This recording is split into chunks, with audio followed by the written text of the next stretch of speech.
Pagpunta ko dito sa kusina, saktong nagluluto si Rochelle nitong butat red. Ang tawag nila dito, yung fresh na butat, fresh na potato, pinirito tapos sabay ginisa sa, mabango siya. Kinakain ko lang kasi ito basta ganito.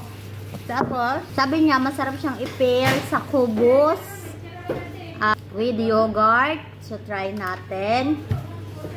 Yun daw yogurt, ilalagay din ipapalaman ba? Yung yogurt niya, Maray. And then, saka mo siya ilalagay. Kinamay na. Ayun. Masarap nga. Wow! Kapartner nga siya. Tapos ako si Miss Kape. Tingin dalawa ko sa likod. Kubos, mga taga Middle East, ito talaga yung favorite. Hindi nawawala. Masarap siya. Katono. Salt.